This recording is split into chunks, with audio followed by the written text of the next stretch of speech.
Hey, Coach here. Hey, today I'm going to save you some time and hopefully mitigate a little risk. So today I'm going to talk to you, the landlords, and the topic is having difficult conversations with tenants. So what I'm going to do is kind of give you an account of a recent situation that I found myself in as a landlord, and I've been a landlord for a long time. And this particular situation, I had a tenant that's been in one of my properties since 2018. Been there for quite some time, and basically as time was went on, we made it through COVID. The tenant got behind and different things, and I kind of let that slide, and things have moved forward. But from that point forward, it's constantly been a partial payment, a half a payment, three quarters of a payment, no payment, no payment, a piece of, and I've let this thing go on and on and on because, I just kind of let it go. I probably should have done better. Most all of my other properties are under a property manager, but I still, since this one was an older property, I still self-manage it.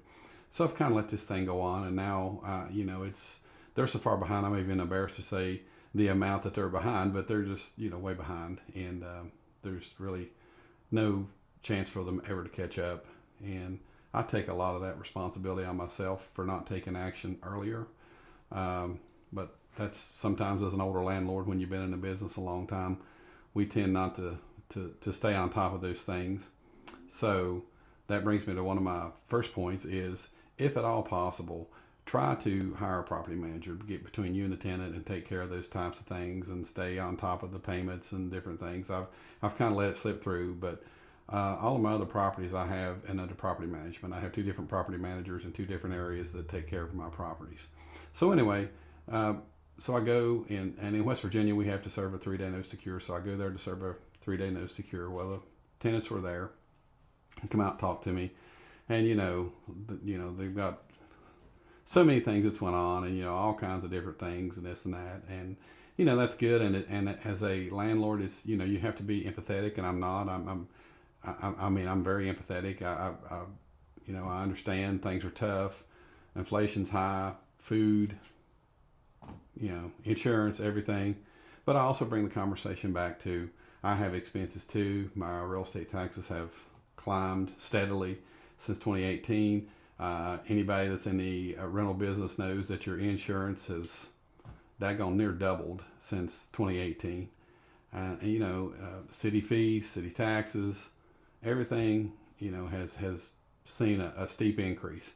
So, although I'm empathetic or sympathetic to them, I also have expenses too. And so I make sure when we're having these conversations that I talk to them about that and let them understand that things are, not great for me either. So it's vitally important that I get my money. So, we talked back and forth, and, I do the 3-day notice to cure, and then you can do a 30-day notice to vacate here in West Virginia. So that would be the next step for this. But getting back to the point is having those difficult conversations. I let this thing kind of go, and as a landlord, that's on me. I should have been more proactive. I should have been on it 3 years ago, but I didn't. And I took partial payments. I've done these different things, and I would recommend as a landlord that you don't take partial payments. And another tip as a landlord, don't collect payments.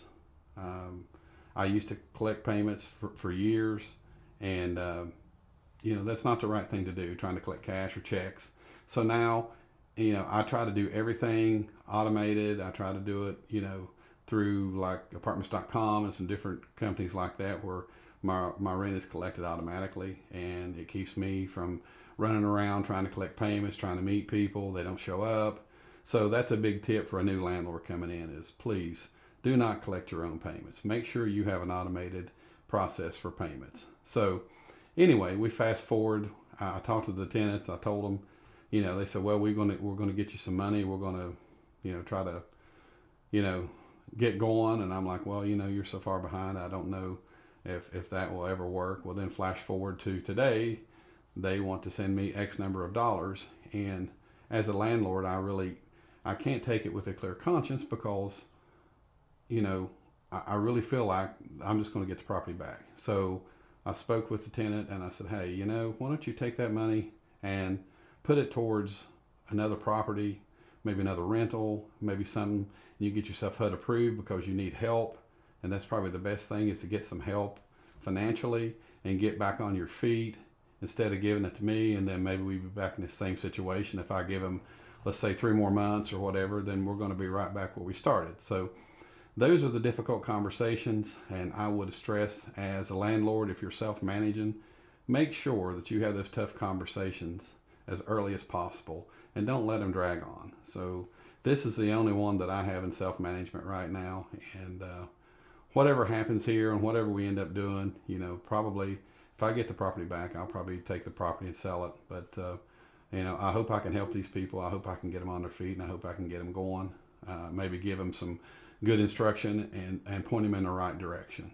So as a landlord, it's part of our duty is to try to help people and try to point them in the right direction, and maybe give them some hope and some direction that maybe they didn't think of before.